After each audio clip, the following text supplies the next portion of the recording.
Jacob heard Laban's son's words, saying, "Jacob has taken away all that was our father's. He has obtained all this wealth from that which was our father's." Jacob saw the expression on Laban's face, and behold, it was not toward him as before. The Lord said to Jacob, "Return to the land of your fathers and to your relatives, and I will be with you."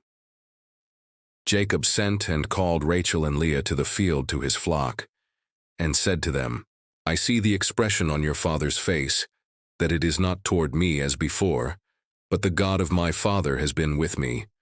You know that I have served your father with all of my strength.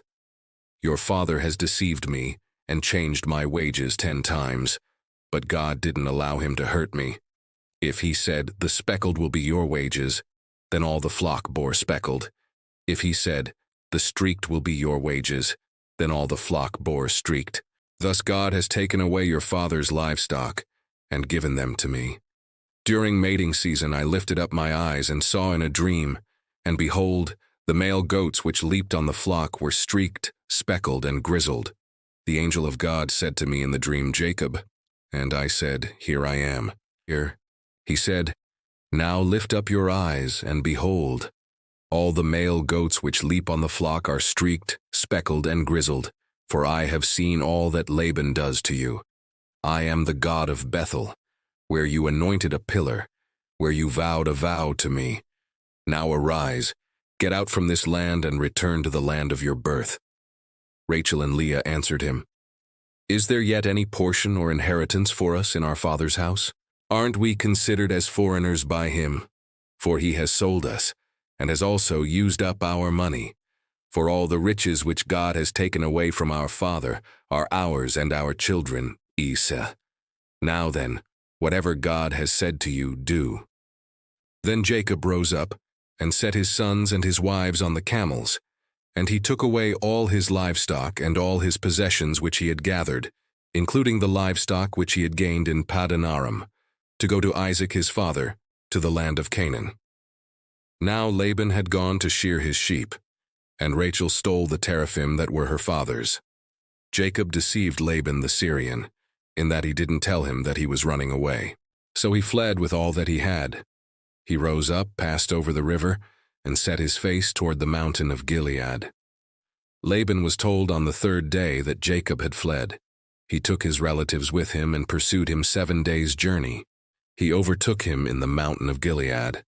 God came to Laban the Syrian in a dream of the night and said to him, 'Be careful that you don't speak to Jacob either good or bad.' Laban caught up with Jacob. Now Jacob had pitched his tent in the mountain, and Laban with his relatives encamped in the mountain of Gilead.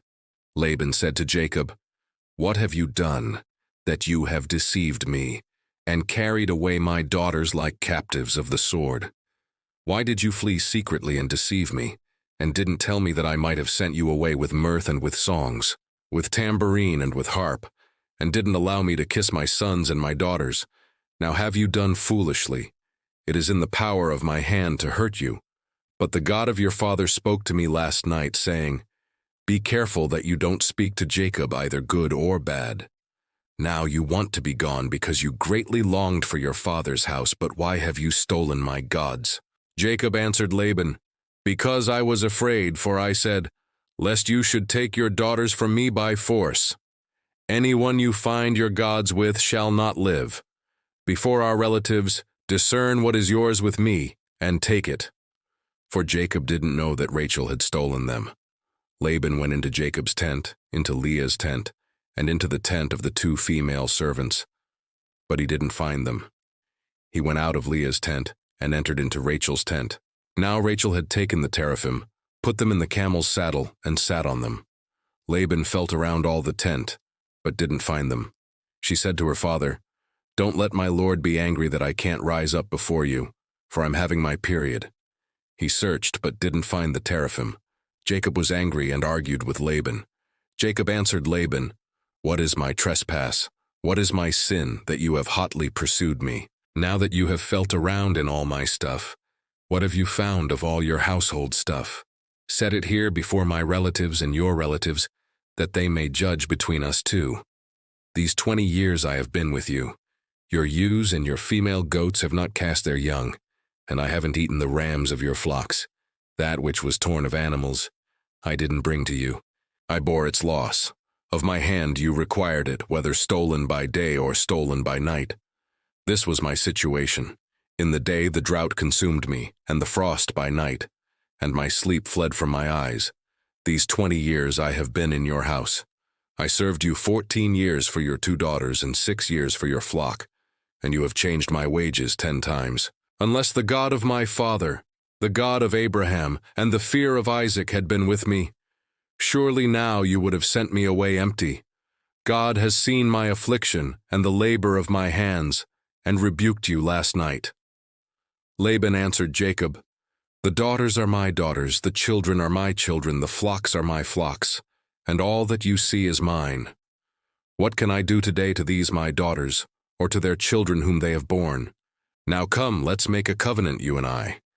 Let it be for a witness between me and you." Jacob took a stone and set it up for a pillar. Jacob said to his relatives, "Gather stones." They took stones and made a heap. They ate there by the heap. Laban called it Jegar Sahadutha, but Jacob called it Gilead. Laban said, "This heap is witness between me and you today." Therefore it was named Gilead and Mizpah, for he said, "The Lord watch between me and you when we are absent one from another. If you afflict my daughters, or if you take wives in addition to my daughters, no man is with us. Behold, God is witness between me and you." Laban said to Jacob, "See this heap and see the pillar which I have set between me and you. May this heap be a witness, and the pillar be a witness, that I will not pass over this heap to you, and that you will not pass over this heap and this pillar to me, for harm.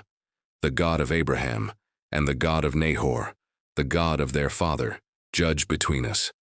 Then Jacob swore by the fear of his father, Isaac. Jacob offered a sacrifice in the mountain, and called his relatives to eat bread. They ate bread and stayed all night in the mountain. Early in the morning, Laban rose up and kissed his sons and his daughters, and blessed them. Laban departed and returned to his place.